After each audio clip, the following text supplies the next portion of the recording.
Welcome to our podcast, Inspiring Living, with me, Mark Candelaria.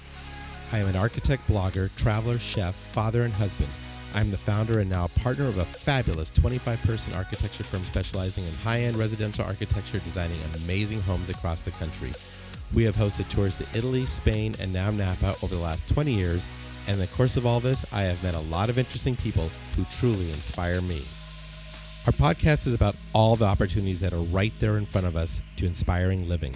Yes, we will talk about architecture and design, but every week we will venture into all sorts of topics that will inspire you, teach you, and motivate you to inspire living every day. My guests will include a wide gamut of amazing people, from those in the design industry to clients to real estate professionals, chefs, artists, sports figures, and philanthropists, and people who just flat out get it. Sit back and enjoy, and let's have some fun exploring all the opportunities that are there just waiting for us. Please subscribe and get ready to be inspired every week. Okay, as my dad says, here we go. Because Inspiring Living is all about the people and the organizations that inspire us, we are excited to have Monogram Appliances as one of our sponsors. Anytime we do a new kitchen or a kitchen remodel, Monogram Appliances are what we recommend to our client. Their appliances are the definition of luxury, meticulously detailed using the finest materials and an ownership experience that is second to none. This is how Monogram is always thinking ahead and inspiring and elevating the kitchen experience. Because at Monogram, they don't just elevate one thing, they elevate everything. Well, welcome everybody. We've made it to May. Can you believe that? I think we're in week 8 of our office quarantine, or whatever you call it, working from home, or whatever we're calling it these days. Anyway, we're still going. I think we're going to go an extra month beyond what they tell us to do. We still have got a lot of work in our office remodel expansion, and so we're going to get that all finished up, and we're going to have a deep clean unit come through the whole office and virtually steam clean the whole place.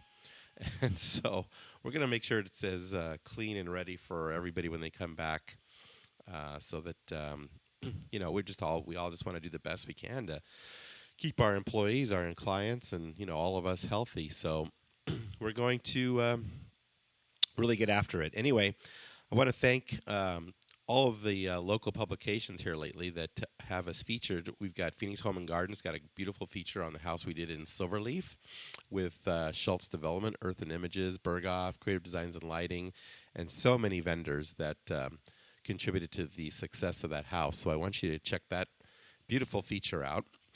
We are in Arizona Foothills Magazine this month on the best of 2019 or 2020. I don't know how they label it, but we're very honored to be named the best architecture firm in the Valley for that. So that's great accolades to our team for all the hard work, and our clients and everybody out there who supports us. And then there's a nice feature in Scottsdale Modern Luxury Interiors on yours truly, so check that out. And I love the photograph there by Carrie Evans, who's one of my favorite photographers. Great job. I want to thank everybody who tuned into our cooking class a couple weeks ago. We made homemade pasta, and I've gotten lots of great texts and photos and pictures, and you guys made some amazing creations out of that pasta class in our Candelaria Design Pasta Maker, which you can still get online anytime on our website. So if you want to purchase one and then follow the video, we had over 1,000 views on the videos between YouTube and IGTV. And so it's a great way to just get the pasta maker out and watch the video, and before you know it, you're eating homemade pasta, which I tell you what, you are going to love. Okay, this coming Saturday, we are going to do another cooking class at 10 a.m. We're going to make tiramisu. It's Mother's Day, so why don't you follow us along, and we'll teach you how to make homemade tiramisu, and what a hit that'll be for Mother's Day, which hopefully we're getting pretty close to getting out of the lockdown, and maybe we can go see our parents, who I miss dearly. I tell you what, I haven't seen my parents now in it's been over 2 months. And so I am really looking forward to spending some time with them and Isabel's mom, and just getting back to our new normal, which I'll talk about here in a second too. Okay, that tiramisu recipe is in our on our website, so just go to the recipe window there and or tab, and you will see it right there at the top. Okay, so get your materials ahead of time, and then you can follow along and cook with us on Saturday. And then in terms of future cooking classes, one that I want to do, I saw Damon Wake was making homemade mozzarella on his Instagram over the weekend. And I've done that with our podcast guest today, Mark Tarbell. And I tell you, that is a lot of fun to do. So I'm going to see if we can get Damon in the demonstration kitchen, and we'll make some homemade cheese.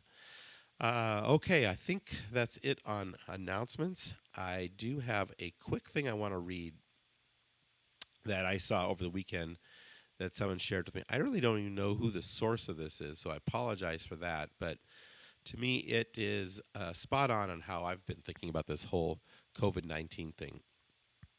So here it goes. It's a mess out there now with COVID-19. Hard to discern between what's a real threat and what is just simple panic and hysteria. For a small amount of perspective at this moment, imagine if you were born in 1900. Okay? So on your 14th birthday, World War I starts and later ends on your 18th birthday. At least 22 million people perish in the war to end all wars. Later in the year, a Spanish flu epidemic hits the planet and runs until your 20th birthday, so 2 years. 50 million people die from it in those 2 years. Yes, 50 million, okay? On your 29th birthday, the Great Depression begins. Unemployment hits 25% and the world GDP drops 27%. Okay, so look at that parallel there. That took 9 years for that to happen. Okay, the Depression then runs until you are 33 years young. The country nearly collapses along with the world economy. When you turn 39, World War II starts. You aren't even over the hill yet, so you join the World War II efforts in some manner, yet don't try to catch your breath, because on your 41st birthday, the United States is fully pulled into World War II. Between your 39th and 45th birthdays, 90 million people will perish in World War II. But then it's not over. At age 50, the Korean War starts. 5 million people will perish. In 1955, at age 55, the Vietnam War begins and doesn't end for 20 years. 4 million people will perish in that conflict. On your 62nd birthday, you have the Cuban Missile Crisis, a tipping point in the Cold War. Life on our planet as we know it should have ended. However, some great leaders prevented that from happening. When you turn 75, the Vietnam War finally ends with 2.4 million dead. Think of everyone on the planet born in 1900. How did they survive all of that? When if you were a kid in 1985 and may have thought your 85-year-old grandparent understood how hard school was, and how mean that kid in your class was, perhaps you were unaware of their life's challenges. Yet they survived and finished everything as listed above and more. The absence or dearth of medical care options and the most common causes of death would stagger your imagination. Perspective is an amazing art, refined as time goes on, and can be enlightening like you wouldn't believe. Let's try and keep things in perspective, guys. Let's be smart, calm, and most of all, compassionate. Let's help each other out. You guys, we can do this. All right, I thought that was pretty darn good, right?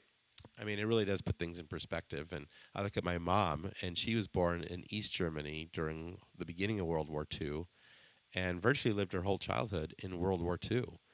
And, you want to see some hardship and some challenges and some sacrifice compared to this. I mean, yeah, this is bad, but we went hiking yesterday and got out and had a great hike and got away from everything, and we're all living in our homes. And yeah, there's people that are really struggling. I get it.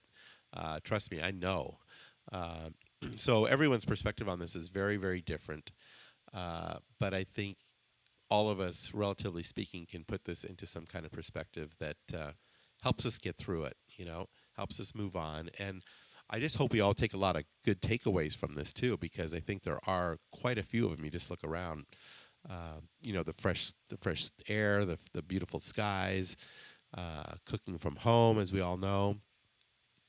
and just the value of the things we all took for granted before this happened. So I encourage you guys to just take some time and think this all through, and like the feature said, just put it in perspective, okay? All right, well, I've got a great guest today, truly one of my all-time favorites, Mr. Mark Tarbell, and talk about someone who is being innovative, doing his pirouettes out there, and making things happen. We had a wonderful dinner Saturday night. Um, we picked it up, took it to a good friend and client and builder that I've worked with for 20 years, and had dinner, just the two of us, or just the four of us, excuse me. We sat clear across the table from each other. So we played a little bocce ball and played kind of on opposite sides, and we kept our distance, but we had a great time, and I think we're all ready to break out a little bit. But listen to Mr. Tarbell here. He's got a great podcast. I'm sure it'll truly inspire you, and keep up the work, Mark. You do a great job, and we all love you, baby. Okay, here we go. Today, I have truly one of my all-time icons with us today. You all know how much I love to cook, but this guy is at the top of the top when it comes to his profession and passion that we both share. Today's guest is truly a class act, Mark Tarbell of Tarbell's Restaurant, located at the southwest corner. Actually, it's the southeast corner, isn't it? No, yes, it is. Yeah, southeast corner of Camelback Road and 32nd Street in Phoenix, Arizona. You got to question an architect that can't get his directions right. So I know where you are subliminally. It's a creative profession. Exactly. Well, welcome, Mark. Glad to have you here. Thank you so much. Yeah, we got you bright and early. We're doing this at 7 a.m. on a Friday, so I'm always up early. Yeah, we both are. Pop out of bed and especially enjoy these mornings right now. It's the cool time of day. Yep, it's my favorite time of the year, to be honest with you. I love the heat, so that doesn't bother me a bit. And I like 100-degree temperatures right now. I think everyone's kind of favoring the 100-degree temperatures this year. Yeah, for some reason, I don't know why. I don't know why. So being in the restaurant business right now, as we all know, is as tough as it gets. And you're making it happen. I mean, I've ordered some dinners. I went over there, and you're right there handing them out. I mean, it's great. And so I encourage all of you within driving distance, at least, I've got a lot of listeners all over the place, to support not only Mark Tarbell, but all of your favorite dining establishments in your neighborhood. And it seems like everyone's trying to do a good job about that, don't you think? I do too. I think we're all adaptive. I mean, we're a funny group of people, restaurateurs, because we apparently like suffering. But yeah. And we have to be adaptive. Things change by the minute, by the moment, by the month. Yeah. Fads, trends, preferences. So This is just another big time for us to adapt. It's very interesting. So, and the other thing, last night I love watching your Plate and Pour show. It's I've always been a Food Network junkie anyway, for kind of the same reasons. No one gets hurt, no one gets killed, no one's in a fight. It always ends with a happy meal. It's like, oh, cool. So I enjoy your show. I've become a total Plate and Pour junkie. I mean, I must watch it 3 or 4 times a day because it's just such a great escape from all the other crap we're having to listen with and deal with. So you do a great job on that show. Well, thank you. It's been such a pleasure. One of my life missions was to, just do whatever I could to shine a spotlight on Arizona. You and I travel, and we've talked about this, and for years it's like people go, "Really? Do you have like food there, or people? Or has anyone actually lived there?" Yeah. All these there's all these myths and legends about what Arizona is, and some of it's we perpetuate ourselves. But honestly, I am so proud to be in this community right now, and in all my years in Arizona, it's never been better. And my great hope is that through this situation we're in right now, the crisis we're in, that we can, just jump right back into it and have all these wonderful people back up and running, and whatever we can do to support them to do that. And this is one small way to do that, I feel. Yeah, for sure. I mean, I moved here in '79, and the first restaurant I ever dined at was Avanti's, believe it or not. I don't know how that happened, but it was pure luck. But I mean, since '79 to what we have now in Phoenix, Scottsdale, and Arizona in general, in terms of the food scene, I mean, it's night and day. So, yeah. Well, you mentioned two of my favorite, Angelo and Benito. Benito, especially, just one of the best guys, front guys, hospitality experts on the planet. So, tell you a little story about him. Yeah. They both came to my restaurant about 3 weeks after I opened, and wanted to do something. I can't remember. So we had this little party or wine tasting or something, and they were so generous to do this. And then I think it was Benito started singing. It was Benito. He starts like operatically singing to the the group that was there. It was hilarious. I'll never forget it. He's always been so generous, a generous person in the Yeah, business. for sure. No, and I know Patricia really, really well, Yeah. and they've just been good friends. And yeah, I've been known to break out an opera myself, so I can Oh, appreciate where you're he's coming coming. from. You Yeah, heard it here first. yeah. There you go. When we can have people, you're coming and singing, Oh, I please. would love that. Yeah, and my family's had and company have had some just fantastic memories in your restaurant. I mean that little side room you have over there. We had my mom's Mhm. 80th birthday last fall, and I tell you, she still talks about that almost every time I see her. She had such a good time that day, and you were so gracious to come on over and share a little love with us, and that was just a Uh, great family memory for us. And I know you've had many of them in that restaurant, and I think that's what's missing now is obviously a great food and everything, but just the camaraderie and the chance to get together and kind of escape the world and do it in such a great place. So well, thank you for that. And it means a lot to me, and it's something I truly love and enjoy doing. I mean, I've been doing it quite a long time. I think I calculated I've had over 1.6 million 20-second conversations in the last 25 years.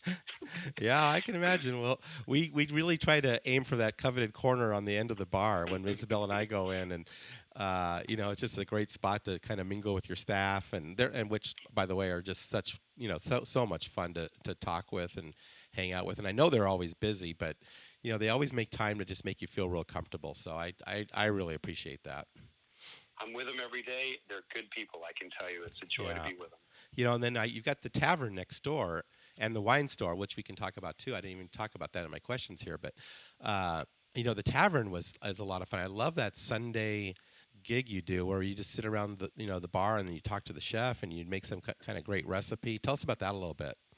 Well, we're always trying to bring entertainment, education, and value to people. That's really what we're all about, and it's part of what all hospitality people are all about. So, and we also have fun doing. We have fun sharing. So we saw Sunday as an opportunity, to do that because we had the room, and the chefs really wanted to do it. And it also gives them a platform to learn how to be in front of people and Yeah. teach, which I think is a great experience for all of them. And I've always encouraged them to do that in media, and it starts with just doing it with guests in front of a bar. Yeah, no, and you guys do such a great job of that. I mean, every time I'm in there, man, I'm filming pretty much the whole thing and putting it on Instagram, and I just love that stuff. So it's just fun to hang out there and basically let 2 or 3 hours go by and you don't even notice it. You're just having so much fun and eating such great food along the way. So I encourage Yeah. any of you foodies that want to have a fun experience once we can do it again to get over there and try that for sure. So now, how long have you been in the restaurant business? Tell us how you started and everything. Well, I started as a dishwasher when I was 15, and I can't. I can calculate exactly how long that's been, but it's been a long time. Yeah. I guess I can be. I'm proud of my age. Yeah, it's been 42 years, Okay. and I've honestly never been in any other kind of business except for side jobs in high school. But once I turned 18, I moved to Amsterdam. I wanted to learn how to cook because you made more money and you had more greater access to eating. Yeah. And for me, it was all about eating. Yeah. I think you and I share that Oh, I love was of a eating. dishwasher once. I know all about it. So It's the best. It's the best. It's such a great job. You can make something dirty clean in about 5 seconds. Great reward in that job. But yeah. so anyway, then I moved to Amsterdam and got an apprenticeship. I talked my way into an apprenticeship in a hotel in Amsterdam, and that was 1 year full. Doing every station from putting away canned goods, putting away produce, going to the butcher station, garde manger, saute, pastry, the All whole the thing. steps. Yep, all. It was a traditional apprentice. There were two other Dutch kids that were with me. There were three that year, so I was popular because I took a Dutch kid's spot apparently, and of course I was from the United States, and Right. that's always fun for spicy conversation. But I enjoyed it, and Yeah. everyone was great. Very international kitchen. There was only 4 Dutch people out of 35 people Huh. in the kitchen. There was a Japanese sous chef, Austrian sous chef, Wow. Swiss chef. Just amazing. Anyway, So then like France. Everyone knows that went to Paris cooking school and wine school after that directly, and spent 4 years there and worked at 3-star restaurant and a 1-star restaurant, and a lot of great experience there. yeah, that's amazing. So, when I grew up in Durango, Colorado, and when I was 17, I got the real buzz to really go out and spread my wings and went all the way to Denver. I mean, you went to Amsterdam. I mean, how did you come up with that? Well, I grew up in I was born in New Hampshire, so it was a lot closer. Yeah. I had to get a small boat and a paddle and get across that pond. I mean, that's all I needed. But you had to go across 14,000-foot mountains to get to Denver. Yeah. Yeah. No, I don't know what it. I always had a wanderlust or a travel lust. And I was born in my formative years were in a small town, about 600 people. So it's not that I had this broad exposure in New England. It is kind of isolated. It's less so now, but it was then in many respects. And people, I remember going to the town next to it, which was like 3 miles away, and that was like a big trip. Right. And going to Boston, Massachusetts was like big. Something you did twice a year, and it was literally 45 minutes away. So, a very different perspective, especially than we have here in the West.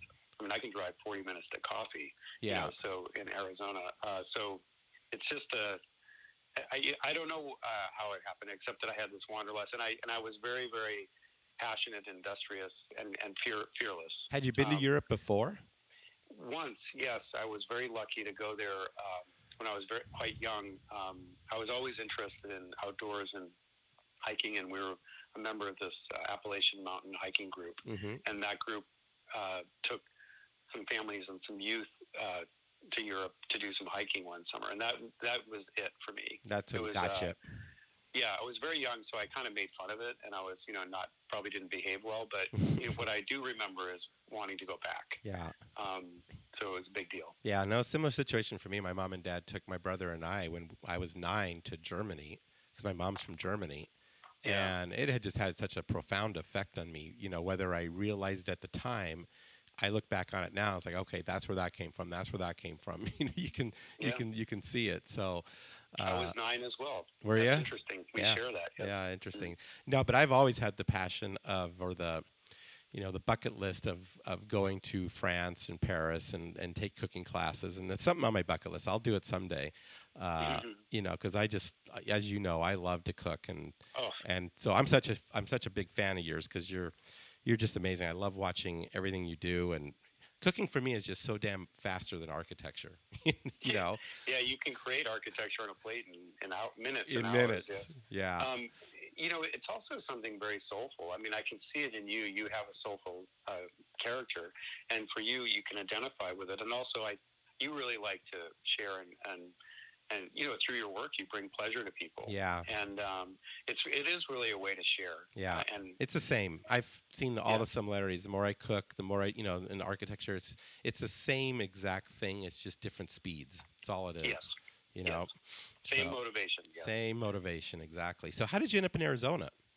Well, that's interesting. So I spent 4 years 5 in Europe, but 4 in Paris, and then came back because I couldn't get a legal job there. And I also I didn't want to leave. Actually, I wanted to stay there forever, but it was difficult. Yeah. And so after that experience, I came to Boston, landed in Boston because it was the biggest town I knew near where I was born. Yep. And I just dove into it. I wanted to. I also was interested in food and wine pairing way back then. And I remember students from both the wine school and my culinary school would get together and play with that concept. Because it was mostly, then it was truly red wine with fish. I'm sorry, red wine with chicken and fish, and red wine with meat. Yeah. There wasn't a food and wine creativity, pairing and creativity. Right. So we were doing that as kids. And so natural for me was to do a wine bar where you could do that in a speedy way. They were just becoming popular in New York.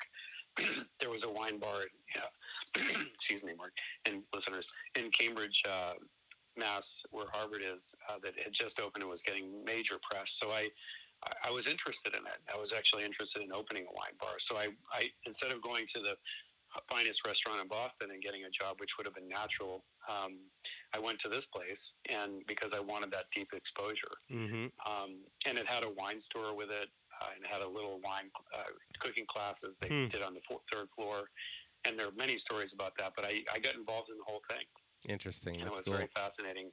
And anyway, that was a celebrated place. And I also worked at the bakery. I had a night job and a day job. Sous chef at this place first, and then chef. And then my night job was a night baker for the best bakery that supplied all the bread for Wow. all the good places in town. So I was working all the time, and then Yep. occasionally teaching wine classes and cooking classes. Interesting. Yeah. Everyone thinks it's such a quick route from starting to fame. You know, Yeah. it's a lot of work, isn't it? No, it's it never stops. It never You stops. gotta love work if you want to get into anything like this. Yeah, for sure. It's funny. We were having that same dialogue with our team yesterday. As actually, it's kind of ongoing as I'm reading some of my texts here right now. But it's like everyone goes, "Well, you're working so hard, you're going to kill yourself." I said, "Yeah, but this is what I love to do, and this is what I do, and I've done it for 40 years. 40 years, Yeah. and I'm going to keep doing it. I mean, I couldn't sit around and do nothing." So. Well, a friend of mine once told me long ago, you can only call it work if you'd rather be doing something else. Yeah, that's exactly right. Right? Yeah. Yeah, totally. My So. problem is there's so many things I'd like to do. Yeah, well, I have that problem too. I mean, you and I have been talking about our books. I don't know how you're doing on Yes. yours. I'm still lagging on mine. I've been too busy. Well, I think this is going to be a lot of things are going to be born out of this period of isolate that everyone's having time for isolation. As Yeah. one is there's going to be a lot of books coming out of it. And babies in December. And a lot of babies, yes. Books and babies. Books and Another babies. podcast. Oh my God, that's so funny. So then, so Arizona. When did you start Tarbell's? When you came here, where did you work first? Well, I've only had 2 jobs in Arizona. First was when just a year or so after the Boulders in Carefree, Rusty Lion opened that wonderful property up there in Carefree. Yeah. And so I was at Deer Valley Ski Resort in their fine dining restaurant.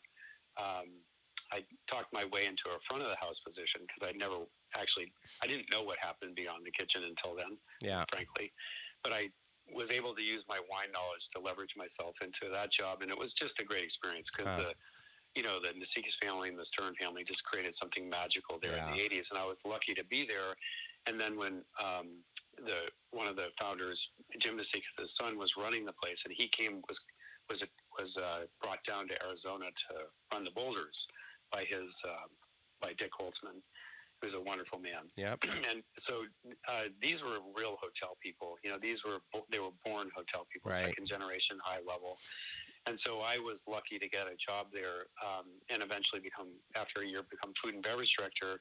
And it was a growing, exciting time for them. Rusty Lion lived across the street. He was fully committed to it as an owner. There was nothing we couldn't do.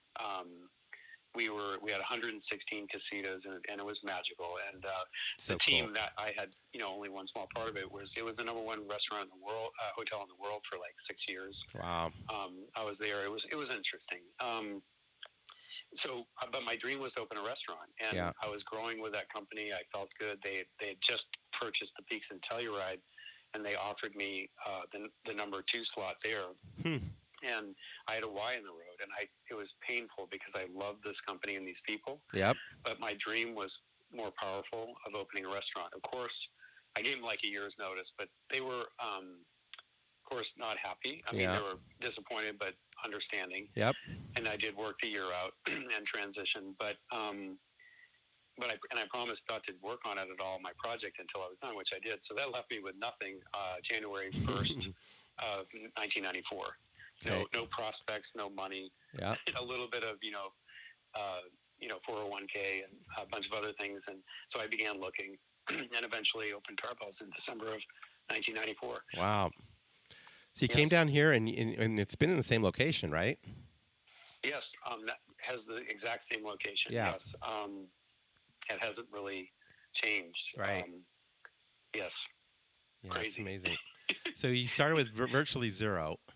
Yes. And got the space, and talked my way into it. Talked your way into it, and I mean, I know I virtually did the same thing. I was with the firm for 18 years, and 1 year I just decided, they're going a different direction than I want to go, and I was 39, and I'm like, I'm kind of at that crossroads where if I'm going to do my own thing, this is the time to do it. And I told them I'm not going to take any clients. I didn't really have much money other than some 401k money and some buyout money, and just kind of worked out of my dining room and just kind of started from there. And 6 months later, I had my office, and off it went. So, from my experience, it was just the same thing like you alluded to earlier. It's just you just roll up your sleeves, get to work, and work really hard, and hustle your butt. Yeah. And it's interesting, like so many people, when I made that break, they were so fearful Yeah. because the stats are very bad for Oh restaurants, yeah. like 1 in 10 after 3 years, Yeah. it's still open. But also, so I had all these friends and winemakers and everything for years that, were very close to that kind of disappeared because they didn't want to have a front row seat to this disaster that I Right. was embarking on. And then they would timidly come in like a year later or so and go, "How are you doing?" You know, and it wasn't easy at first, but it never is easy. No. But it worked, and I'm very grateful. Yeah. I am. How did you build your following? I mean, was it? I mean, obviously your food and cuisine is remarkable. So I mean, it's not hard to figure that part of the equation out. But and you're a good people person, as you alluded to earlier. I mean, Yeah. you're a good networker, and you're very approachable. Well, thank you. I mean, I think I built my following like most people out of fear and desperation. I don't think there's any magic to it. Even today, I've lived with this. Am I going to be open tomorrow? I know it's been 25 years, and I should start to I know. probably get used to it. Yep.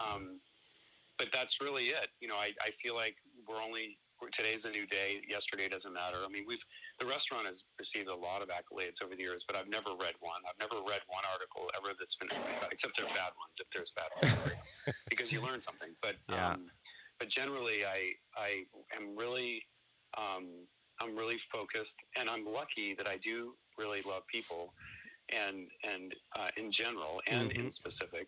And that has helped me because it is a people. Everyone is in a people business Sure. at some level, but we are intensively so. Yeah. With our team and our staff internally, and of course our guests and friends. Yeah. So now it's interesting to hear you talk about the fear factor, though, because I mean I've got the same thing. I've been at this, I've had my own company now for 20 years, and worked 20 years before that. So if anyone should not have any fear, it's me. But I still feel like the new kid on the block every day. Yeah. I feel like I just started this business. I mean, and I go, wait, it's been 20 years. How come I still feel the same way?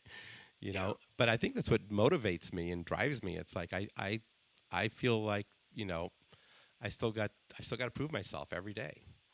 Yeah. It is true, and I think this time has given us pause to say, okay, what do we want to be when we get out of this? Yeah, I think you and I share this. We're both creatives, right. But we're also limited by what would be accepted and what our guests and clients want. I mean, right. They drive every decision we make, and we just try to frame it in a way that appeals to them, is creative and good and appealing, but still answering what it is they're looking for. Right. So that's been really what we're spending a lot of time on. Yeah. I mean, we've taken a couple walls down and stuff, but because you just have to. But, so let me ask you this: so when this whole Corona thing started, COVID-19 deal, I don't even like to say the word, to be honest with you. But when did you see it, and when did you first have the inkling that something's going to change here? Well, no one has the window. No one knows what's going to happen right. ever. But sometimes the past can inform you. And for whatever reason, I've always been very interested in history. Yeah. And I read a lot of history. So, I don't know if that helped, but also there's other things. We're always trying to be different and better. So we were contemplating how we can elegantly do this to-go and delivery model. Right. Because it's a big growing part of hospitality these yeah. days. It's a big, and we're sideliners. Now, certainly not even. I mean, we're not doing it. Yeah. We weren't doing it. I mean, people would come in and ask to have it to go, and we'd do it, but it was more, as a service to people that wanted it, right. friends of ours. Right. So we were like, okay, this is a growing part. We have to look at it. So for months, we were kind of going, how can we have our experience maintained and protected right. when it goes through all of these different challenging situations, and then arriving at a doorstep. Right. And so we were thinking about it. We weren't doing anything, and I was kind of seeing. Look, I planned for the worst and hope for the best. Yep. And so I didn't know what was happening, but I was like, okay, what's the worst case scenario? This is a truly huge, disastrous thing, which yep. it ended up being. And how are we going to pivot? So we started pivoting before, just because we were already testing the model. And we were doing it more out of curiosity because there was no loss in trying it, the right. to-go and delivery. And then we were it was a short head start. I mean, we were doing it for maybe 7 days or 5 days actively before we got shut down right. on March 16th. But but and the first week was, scary. Yeah. Well, Because it's there a was so fear of much the unknown. uncertainty, and Yeah, yeah, there exactly. was so much uncertainty, and so every hour, we're like, okay, can we still do it? Can we, Right. turn on the lights today? I mean, all that stuff. And then once some pattern and normalcy, we just focused on just doing it the best we could, Right. because that's all we know how to do, Yep. as a team. And I have a great team. I mean, I'm one small part of it, but this team just leaned in like a team I've never seen. I mean, in crisis, sometimes you see these beautiful things, stories, Yeah. people. Yep. Totally. And that's what I saw every day, and I still see it every day. Yeah. So we're just trying to get the best possible experience, because it's a challenging time for everybody, Yeah. and we want to be very sensitive to that, and deliver some happiness. Yeah, for sure. I think it's Someone interesting said because, that. Oh, Zappos.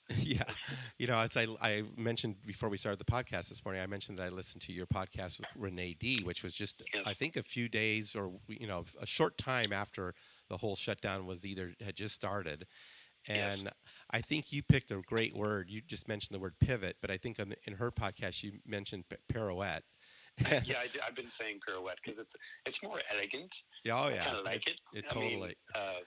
yeah, we all did. We pirouetted, which is also scarier because you can definitely break an ankle pirouetting. No, I mean you guys have done such a great job, and I think your comment too about when you deal with these moments of crisis or uncertainty with your team, I think you really can assess who the stars are of your Oh, show. I mean, they yes. really come forward just instantly. You go, wow, that look at the initiative and the thoughtfulness and the drive and the hard work this person's putting forth Yeah. to keep this thing And going. and people that we had maybe not known that long. I mean, two of our newer team members just were promoted, Yeah. into like leadership positions throughout this. They were hourly. One was a host and one was a server, and now they're part of the leadership team. So going, for what we were doing going forward. So it's really cool, Yeah. to do that, and it's very, very cool. Yeah. I mean, yeah, it's awesome. No, and that's what I've looked back. I'm a kind of a history buff too, and you look at these whenever these economic crises or things that come through history. That's when stars really do arise. That's when you see new businesses come out and you see new inventions or new creations to respond to the crisis. Mm-hmm. And I think you're saying the takeout and delivery and some of those things. Just knowing you and your food, man, I would love if you could figure out how to keep that going somehow because I mean, sometimes we're just too busy to get in there Yeah, and we are going to keep it going. It's just how to do it well. Right. Because once we're open, we just have the two small kitchens. Yeah. So we have to do it well. Yeah. And so we're trying to figure that out now. Yeah. I mean, it's crazy. So I have to also say that, I've been open 25 years at Tarbell's, and I've seen up until this, which is absolutely the most devastating Right. thing that's happened in my career there. But I've seen 9/11 and Yeah. various wars and bombings and economic meltdowns, big and small, specific to Arizona or like the one that was in 08. Yep. I mean, so I failed probably. I failed, so much at all of the other ones. Mm-hmm. I was glad to have another shot at it. So, we're not always designed to be able to react well to these things, but Right. I did have a little bit of experience in failure, Yeah. with some of the other crises that were thrown our way.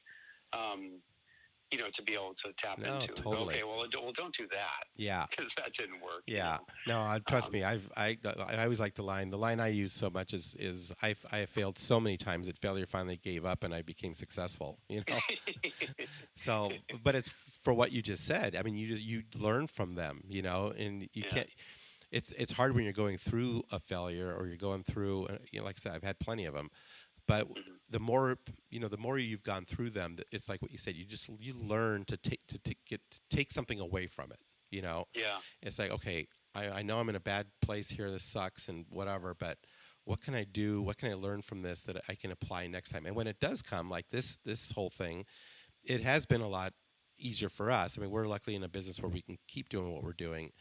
But you still learn. You say, okay, this is something that we need to think about as we go forward, and we have to avoid this, and we need to stockpile some cash away for these type of things in the future. And you just take a different perspective. So well, there's something that I do want to share because I do think having an unreasonable belief that this will end and things will get better. Yeah. And there's no reason to believe that, especially in those first weeks. Yeah. And to a degree, even today, and looking at some of the news and the data and things like that, there's a lot of suggestion that it's not going to get better, and we're going to, and that it won't get better. Right. So I have that unreasonable belief that it will end and that it will get better. You have to have faith. I mean, that's what I've learned too. Is faith can carry through so much. Because a lot of it's just your attitude and your if you're positive versus negative. I just firmly believe in all that stuff. It makes a big difference, not only in how you react to things, but what you send out. And then it subconsciously affects how other people react, I think. So, I think that's one of the things I've always enjoyed about you is that you have this great positive vibe about you. Mm-hmm. And I love your food, but I always love coming into your restaurant for that feeling. So I think that's important. There's really no other way to be. It's not easy. And I had a group of people intervene one year at my restaurant and say, "You're always so positive about everything, and you're always looking at the bright side, even when people do bad things and or behave badly or whatever." Yep. And so I thought about that, and I was like, maybe I should be more sarcastic and negative. So I tried it and it's super fun, because it's easy. Yeah. But what happened, Mark, is frankly things got worse. Yeah. No, it does. I totally agree with that. I mean, I think you said the magic word there is it takes effort and it takes work to be positive. Mm-hmm. And anyone can be critical, and it's the lazy man's way of dealing with situations is just criticize and blame, and you don't have to do anything, Yeah. But to be positive means you have to take some type of action, and it takes effort, it takes work, Yeah. And in some cases bravery. I know that sounds funny. No, totally. Total bravery and courage. I mean, and the more you do that stuff, the more it builds your confidence, though. And when those situations come the next time, you do have the confidence. Hey, I got through that. I can get through this. Well, so. I will call it. You call it confidence. I'll call it my ignorance because I'm still not confident. Yeah, it's probably a combination. Yeah, and it's actually you said earlier with the fear thing. I mean, I'm confident to a point, and it's all relative. I think Mm-hmm. I look at myself with what you just said. I don't feel that confident. I still feel uncertain about certain things. But then other people look at me and go, "Wow, you're so confident." I go, "Really?" I'm usually surprised by that comment. So, okay. So now we mentioned I'm a big Food Network fan, and I know you were an Iron Chef. So I want to hear the story on that real quick. Well, let me remember way back then. It was a great experience, and talk about teams. It really is a team experience. Yeah. First, I had to pick a team, two people to bring with me. And then I designed this training program, which was super intense. I'd never seen the show when I agreed to do it. So I had great doubts after I saw it. I was like, oh my God, it is actually really a competition. It looks hard. So real quick, I just want to ask you, I mean, you started the restaurant in 94, right? Mm-hmm. And what year was this? 2007. 2007. Okay. Go ahead. Yeah.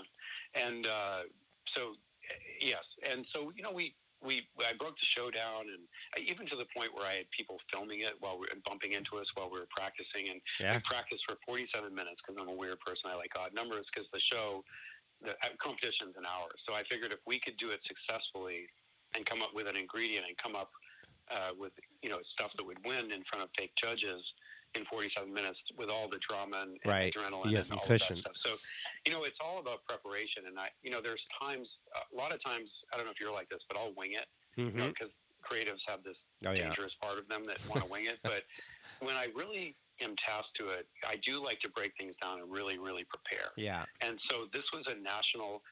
There was a 3% chance I would win. There was a 90% chance statistically that I was going to be a huge embarrassment in front of what was then the number one cable show in America. Whew. So I was like, oh my gosh, I can embarrass myself and lose in front of the whole audience who actually loves food. Right. So it was a big call to action, and so I was very careful about. I wanted competitors on the team, didn't have to be culinarians, and real good competitors and people that would throw down and be there. And so we had a great team. We went to New York, and you know, we were successful. But and I remember the day before they let you watch one. A competition was with Bobby Flay, who I've known for years, and he was very generous throughout this whole process. And he came over after and kind of talked to us. But it doesn't help you compete. Right. The Iron Chef has an advantage because they do it all the time, and they usually use the same people. Yep. And we were doing it once in an unfamiliar kitchen with unfamiliar equipment. Yep. So it was when it got to the end of it, Bobby, that day before, the judges were really tough on him, but he ended up winning. And so the next day, we're getting judged, and Kat Cora's, they're really beating her up, ouchy moments and stuff, when they were talking. And so we're like, we lost. We're sitting on the sidelines, we totally lost. And then when we won, it was great. That's amazing. Yeah, it was really funny. That's amazing. Who were the judges on yours? Do you remember? Yes, it was Jeffrey Steingarten. Okay. Bone Crusher, who was a rap producer and rap artist. Oh gosh, there were two others, and I can't remember their names right now. Boy, isn't that horrible? But it's been a few years. Yeah, I'll have to go back and find that episode and watch it again. I bet you that's pretty cool to see. But Jeffrey was really tough. And he was tough on Bone Crusher. I remember him because he was awesome. At first, I was like, it's just so weird because they put people on the panel with all kinds of experience, no experience whatsoever, to Jeffrey Steingarten, who was a writer, food writer at the time, and he's grumpy, and tough. But Bone Crusher was just kind of saying that he liked everything and And I remember I was being judged, and he looked at Bone Crusher and he goes, you're always saying so many nice things. I mean, it can't be that good. I mean, you have to have something critical to say. And he just spread his arms wide with this big grin. He goes, good is good. And, that was like... That was boom. it. Yeah. That's so good. That's so funny. Karine Bakoum. She was the other judge. She was like a PR person, big-time PR person in New York. Yeah, I love that show. I still watch it. It's I love all those shows. Like I said, I'm a total food. I have it on all the time. So, so then you've made the transition. Now you've got your new show on PBS. You were on Check. You did Check Please for a while, right?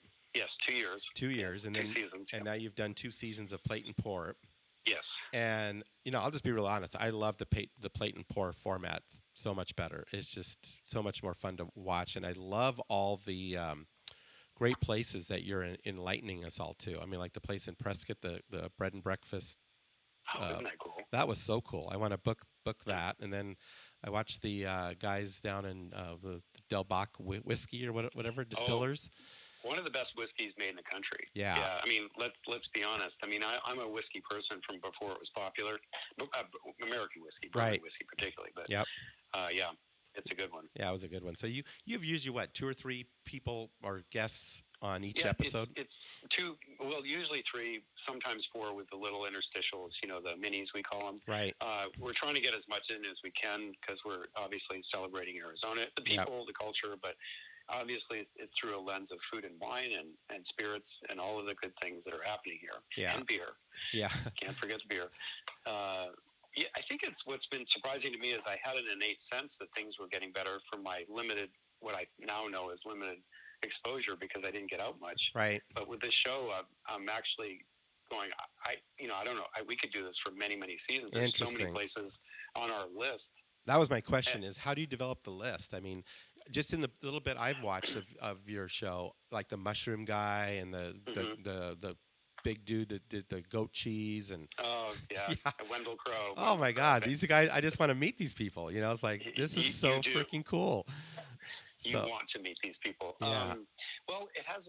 The whole thing is celebrating Arizona through people and culture, right. And then we use food as backdrop. So it really is story driven. Which makes it so good. It's a group of us that throw out names and give input, but it's the integrity. It has to be. We're doing every choice for story and for Arizona and for the show. So the lens is it's specific in that way, but anything can happen. Yeah. As next season, we're going to be developing that. We can broaden it more because there's so many great stories. Yeah. It is pretty endless, isn't it? I believe it's endless. Yeah. And the people stories. And so really it is, this year, there was some more notables, and rightfully so. We did great people like Yeah. Cassie and Charlene, Yeah. and we had notables last year too. But that's important because it's not that they've received a lot of attention. Yes, Sure. they have, and deservedly so. But I like to get maybe dive a little deeper into their story and have a different look. But also, they need to be part of the texture of the show. Right. They do. It's a whole story. Yeah. So we want to discover new people. We want to do push carts down in Tucson. We want to do everything because everything. And we also understand that when we do a story, that it may not last forever. There was a lot. The Checkley's was very restrictive, right, because it was a show that they licensed from Chicago. Yeah. It wasn't an Arizona production, and there was a template, so it had a restrictive quality to it. Very good show. Yep. And a good idea, but we wanted to really blow it up. And there really is a completely guerrilla mentality to this. I mean, behind the scenes, it's like 3 people in an iPhone. I mean, if you can imagine them, it's not. I mean, it's more than that because the equipment that PBS has is good, but great. But it really is very, very scrappy. And interesting. so because it's scrappy, we can move quick. Yeah. We can pivot. Yep. We've recorded shows where chefs have left this season. Great stuff. Great stuff. They're great stories, and they're still great stories, but they haven't landed somewhere. So interesting. But we were able to pivot and do this again. Now the next week we did the whole thing on an iPhone. Wow. Because the station's closed. Oh, yeah. And we there you couldn't go. finish the final episode. So we chefs recorded themselves at home. I recorded all the intros and pitches and did a little stuff, and it's being edited by the great team at home, the great PBS producing team, Marjorie Punnett and Rebecca Goldberg. Yeah, and Rebecca, I've gotten to meet her, and she's fascinating. She does a great job. I'm just so impressed with her.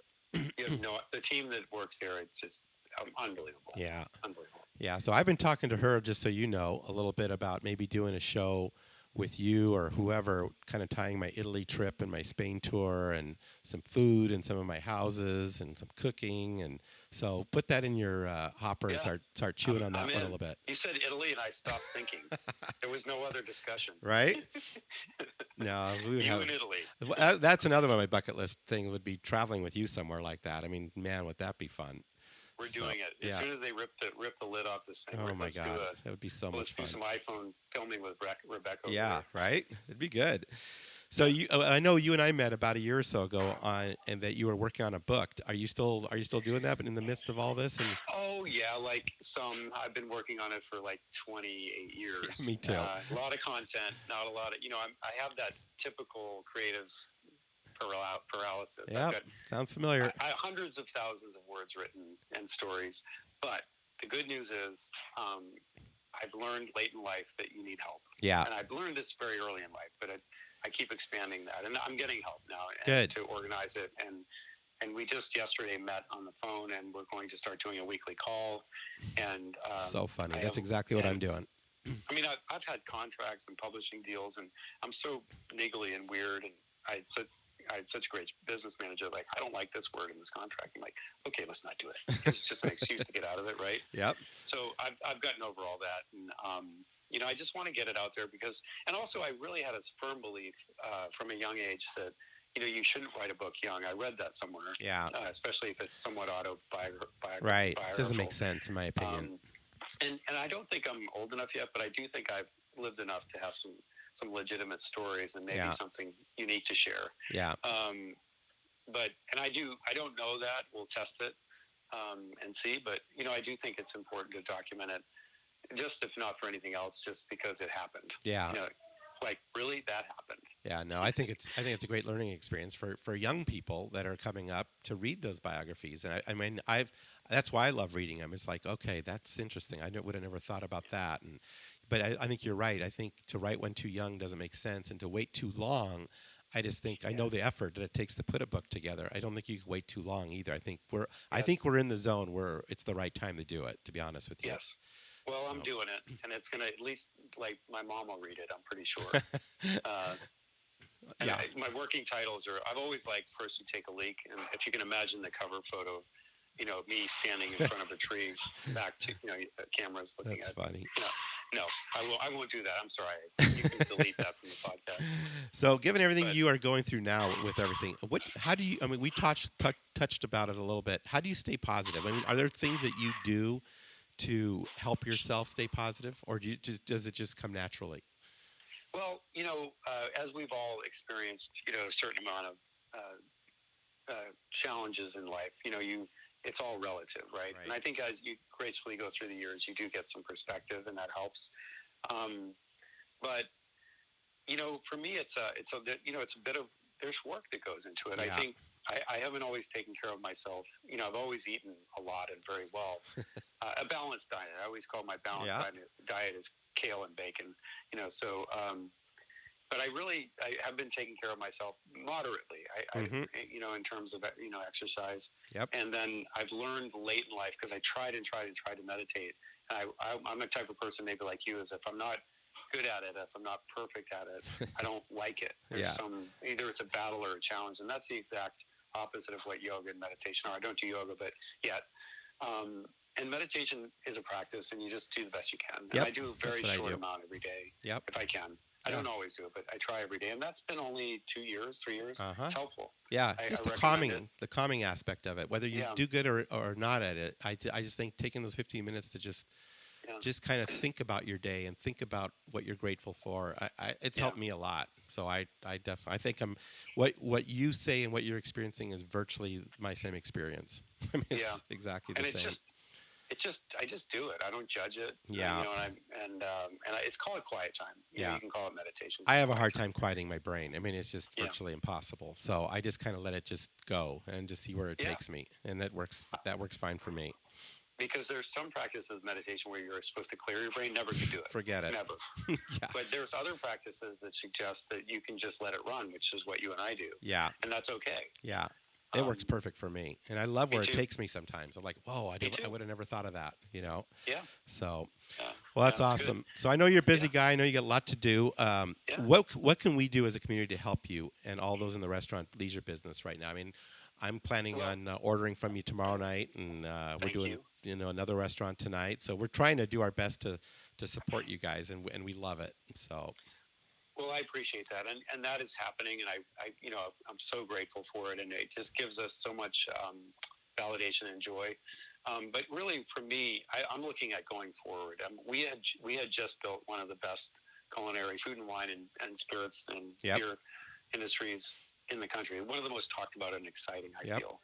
And whatever we can do as a community, bring that back, because restaurants and all that goes around it, the wineries and breweries and stuff in Arizona are part of what makes joyful culture. Living possible and community possible and convening possible. And that's whatever we can do as a community to get that back going at the same level and continue it. I think it'll have a lot to do with people's general outlook in life if we can do that and normalcy and of course it gives great it's a big support to all the people in our world. Absolutely. That to me would mean more. I'm going to do everything I can to make it through this as an individual in a restaurant, but and I take that on myself, but the broader community is what I'm most concerned about now. Yeah, for sure. So when you reopen, I mean, are you having to look at spacing things out, Yeah, we were already going to do it. We had bought tables, and we're going to take seats out in January, so they're already here waiting to go. But okay, and I that's just dumb luck. I was trying to create a better experience for people that were dining there. It's just a different world now. People like more space. So, and we're going to be very restrictive. I mean, we're going to go in this very conservatively. We're not going to rush into it. Yeah. We're going to be very cognizant of what the guidelines are set forth by CDC and all the health officials. And I have a casual team of 9 top docs around the country that I talk to regularly about this stuff. So that's great. We're not going to rush into it. Yeah. We don't believe that. We're just going to trust the experts on this. Yeah, and that's kind of what we're doing too. I mean, we're a totally different business, but what we're going to do is just give it an extra month from whatever they say we can go back. We're going to say we're going to go back a month later, and let's just see how everyone else deals with it and learn from them, and then we'll adapt what's working and what's not working. And frankly, see the data and results. I mean, we have to be careful about that. Yeah, for sure. Well, I wish you the best of luck. Isabel and I will be there as much as possible. We sit all week talking about, okay, when are we going to order something from Mark Tarbell's, and what are you ordering this time? I'm going to order this, and so we look forward. It's kind of what's kind of getting us through some of this, and we haven't done the last couple of weeks, but we're so excited about tomorrow. So, thank you. so I just want to encourage you, man. You just keep going, and it's all going to work out for all of us, I think. So, how do we connect with you, and where can we find you? Well, I think it's easy, tarbells.com and tarbellstavern.com, and then from there, everything's possible. Yep. I'm on all the, Instagram and Yep. Facebook. And you do a great job, by the way. However you're doing it, you're very responsive, and I love watching. You're fun to follow. Thank you. And I give it a little attention, probably should give it more, but it's really just to try to, keep up with it. It's Connect. quite a thing, right? Yeah, for sure. But mostly just, that's it's easy. And frankly, these days, I'm working like I was as a teenager, 11 to 14 hours a day for no money. So I'm around. Yep, you're there. Yeah, for sure. Easy. Well, great job. And I really appreciate you coming on the podcast today. I mean, it's always fun to take time to connect with you. And, I don't know about you, as the older I get, every minute with somebody is just so precious. And, yes. What I love about these podcasts is just the chance to kind of delve into your story and get to know you so much better. And I just find in the podcast, it's a medium where you ask questions that you wouldn't ask sitting at a bar. You know what I'm saying? If I was shooting the shit with you, I wouldn't be asking these questions in this order. So I really enjoy what I get from it, and hopefully it's something that our listeners get too. So thanks again. I really appreciate it. My pleasure, and I can't wait for our Italy trip with Rebecca. Yeah, let's talk about that. All right, my friend, you keep at it. We'll be by there tomorrow. All right, thank you, Mark. All right, take care. Blessings to your family. All right, buddy. I want to say a big thank you to my good friends at Stockett Tile and Granite Company, where your project is our priority. The Stockett team, along with so many others, are wrapping up the final details on our demonstration kitchen at our new expansion of our Candelaria design offices. We've started our online video cooking classes, and our kitchen is amazing. I have had the pleasure of working with the Stockett team for nearly 40 years on some amazing projects, and trust me, they are the epitome of excellence when it comes to tile, marble, and granite. Work bar none. Their skill and customer service is impeccable, and the bottom line is they are just good people. I have traveled with, dined with, and just had good times, both personally and professionally, with Dave Stockett and his lovely wife, Becky, and they are the best. When it comes to your next kitchen, make sure Stockett Tile and Granite is a part of your team. Thanks for listening. We hope you enjoyed our podcast. We encourage you to write a review, screenshot it, and share it with your friends. Please instant message it to me and follow us on Instagram and Facebook. We thank you for listening, and we look forward to sharing more insights to inspiring living next week.